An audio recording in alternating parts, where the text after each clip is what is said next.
શરૂઆત કરું. આજે જીતુભાઈ બંને કીર્તિભાઈના ઉસ્તાદ છે ને, એ મારે એક જીગો કરીને ઉસ્તાદ છે. એ આમ અમિતાભ બચ્ચન જેવો છે. કીર્તિભાઈ દૂરથી હાઈલો આવતો હોય ને તો નબળો પાતળો અમિતાભ બચ્ચન હાઈલો આવતો હોય એવું લાગે. હાઈટ બોડી અસલ અમિતાભ બચ્ચનની, પણ એનો બિચારાને બોલવામાં પ્રોબ્લેમ. હવે અવાજ તો માતાજીની દયા હોય તો આવે.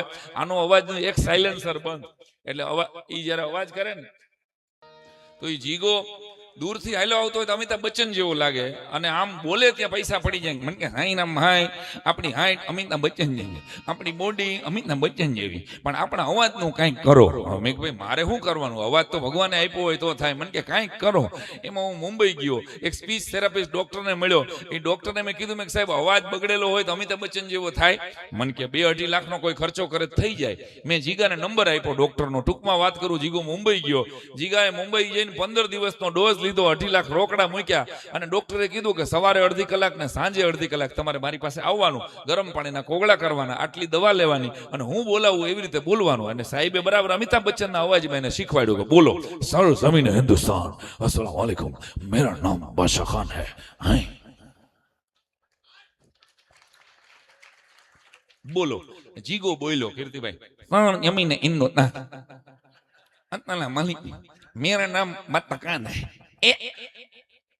આમ નહીં યાર, બેઝ લગાવીને બોલો, સર જમીન હિન્દુસ્તાન, अस्सलाम वालेकुम, मेरा नाम बादशाह खान है. હાય કે સાહેબ આમ જ નીકળે, જમીન હિન્દુસ્તાન, અતલા માલિક. 15 દિવસ સુધી સવારે 1/2 કલાક, સાંજે 1/2 કલાક રોજ ડોક્ટર એની સાથે વાત કરે. અને 15 દિવસ પછી જીગો આવ્યો બચ્ચનની સ્ટાઇલમાં, 70-70 બચ્ચન આવતો હોય ને એમ આવીને ધક્કો માર્યો બાયણાને, અને જીગો બોલ્યો, સર જમીન હિન્દુસ્તાન, अस्सलाम वालेकुम, मेरा नाम बादशाह खान है. હાય ત્યાં ડોક્ટર બોલ્યો, તું જવા દે, તું જવા દે, મારા બાપ તે મારા ધંધાની પત્તાની ફેરવી નાખી, અને આઈરામને કહેજે મારો નંબર ડિલીટ કરી નાખે. શું કરે? ડિલીટ કરે. મેં ડોક્ટરનો ધંધો પડતો મૂકી અને શેર બજારનું ચાલુ કર્યું.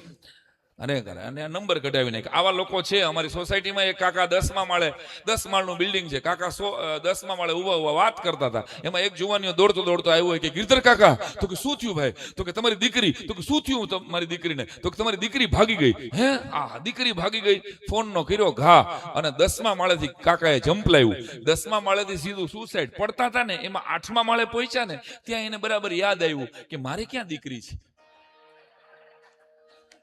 6ઠા માળે પડતા 6ઠા માળે પહોંચ્યા ને ત્યાં એને બરાબર યાદ આવ્યું મારા ક્યાં લગ્ન થયા છે. અને બરાબર હાવ હેઠે પહોંચ્યા ને 2જા માળે ત્યાં એને બરાબર યાદ આવી ગયું કે હું ક્યાં ગિરધર છું ભાઈ. ગિરધર તો મારા ઘરની સામે રહે છે. મારું નામ તો પરસોત્તમ છે. ટોપ કરતો પડ્યો હેઠો. પણ એટલે એક શેરમાં યાદ રાખી દેજો કે આગ લગી જબ ઘર में, आग लगी जब घर में तब हमने कहा बचा क्या है. आग लगी जब घर में तब हमने कहा बचा क्या है. उसने कहा कि हम, तो फिर हमने कहा जला क्या है. તો ફિર હમને કહા જલા ક્યા હૈ. એમ કોરોનાની આખી મોતના તાંડવ વચ્ચે હતી. ક્યારેક આવા જીવલેણ અકસ્માતમાંથી યાદ રાખજો, કોઈ એક ગાવડિયું માટે તમે કાંઈ કર્યું હશે, ક્યાંક 10ની નોટ આપી હશે, ક્યાંક તમે પ્રેમથી ઘોર કરી હશે ને, તો ક્યાંક આવા ગમખવાર અકસ્માતમાંથી પણ બચાવી લે છે. એ બચાવે છે એ માત્ર ને માત્ર ગાવડિયુંનો આશીર્વાદ છે. તો એવી ગૌ માતાને માટે જ્યારે વિપુલભાઈના જન્મદિવસ નિમિત્તે આવો અદ્ભુત ડાયરો છે, ત્યારે તમે બધા જેને સાંભળવા આતુર છો, ભાઈ શ્રી કીર્તિદાનભાઈને કહું આવો મારો વાલા, અને મોજ કરાવો ડાયરાને. આપ સૌની જોરદાર તાળીના ગડગડાટથી વધાવો કીર્તિદાનભાઈ ગઢવી.